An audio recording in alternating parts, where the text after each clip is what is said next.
I think one of the biggest questions I've heard over the last week is what does this mean for our identity and the longevity of our church? Well, maybe a better way to say it is, are people going to continue to give?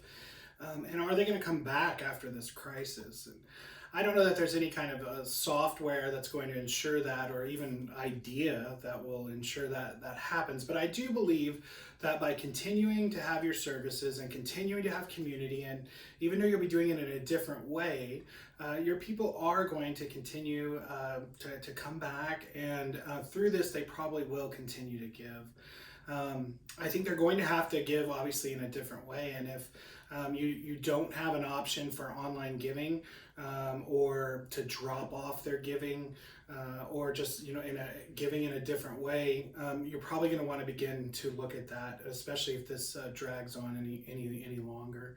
Um, I also think that this is probably something you should be having a discussion with as you move forward. I don't know if you noticed that, but 7 out of 10 millennials believe that they don't need an organization in order to affect change in the world. And this is spilling over into the Christian world as well, where I think what they're thinking is that they don't need organizations. There's sort of this distancing away from organizations already.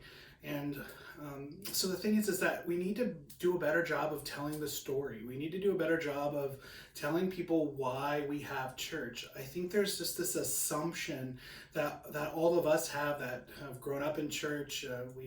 We know the importance of church. We understand why God established the church, and the generations that are coming don't. And I think that this crisis and this virus gives us an opportunity to remember that we need to be telling this story. I think if this drags on for any kind of length of time, you're going to find yourself playing on a field that you haven't played on for really in the history, in at least the short-term history of the church. If you think about it, one of the great advantages the churches have over other nonprofits, and I apologize for the word advantage, and I understand that the church is not a nonprofit, and so I'm comparing apples and oranges there a little bit, but I couldn't think of a better word. But one of the advantages church has is I go to church every Sunday, and I go every week, and so I experience church. I'm a part of church. I've built spiritual disciplines around church of giving and serving and those kinds of things. A nonprofit is disconnected from its donors, and so it constantly has to be finding ways to remind its donors why it exists. It has to constantly be reminding their donors of the victories that are won, and it constantly has to be asking their donors to step up and make contributions to continue that work. And so you're going to be playing on that field if this continues, because people are not going to be in your sanctuaries, they're not going to be in your gyms, they're not going to be in your Sunday school classes, they're not going to be experiencing that. And so you're really going to find yourself needing to do some of those things where you're telling your story, reminding people that they need to continue to give to keep this work alive. And so there's just 3 quick points that I want to make, and then I also have put in the comments there a link to an article that I think will help as well, as you kind of begin to tackle this over the next weeks and months. But one thing that you have is at your disposal, of course, is your database. You either have a church management software, an Excel spreadsheet, you have some kind of a database. You want to make sure that that's up to date. There's a lot of services out there. My company, Blackbaud, has analytics that will actually scrub your data.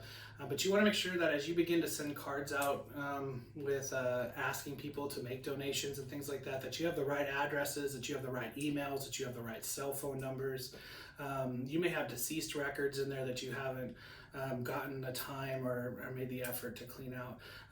So some churches, you may only have a few hundred records and you can go through those, but I would sit down as a staff and I would make sure that I went through that and make sure I have all of those addresses and names and all of those correct. You don't want to take this moment and send a letter out with the wrong name to someone who's deceased.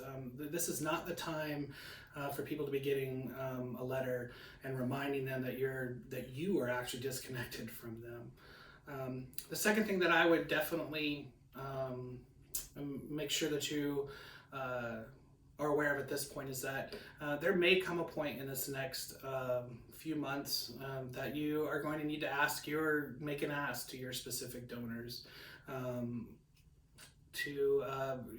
For just like a capital campaign or maybe a missions campaign where you're going to need to ask some of your donors to make a specific donation and begin to prepare for how you're going to do that.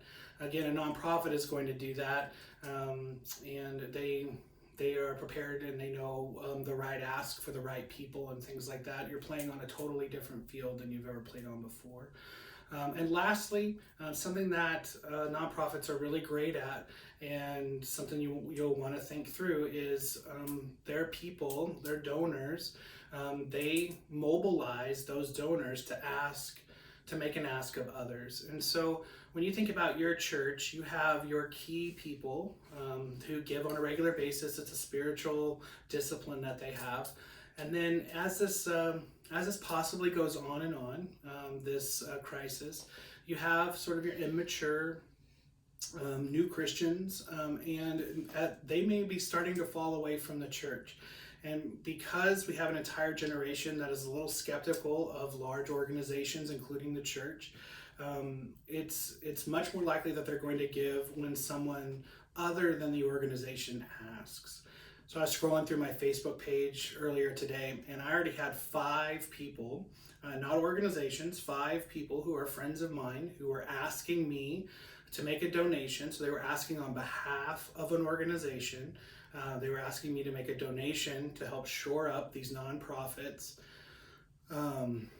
so that they could be providing services during this crisis. And so especially millennials are more likely to give when someone else asks. So the third thing I would say is it's imperative at this point that you begin to give the tools and give your people the knowledge to tell the story of your church if this really does drag out.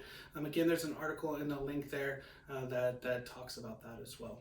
I appreciate your time. I'm not the expert in your town. You are, and God has uniquely placed you in the right place at the right time to impact your city for the world. And I can't wait to see the lives that are impacted because the church continued, even if it was in a different way.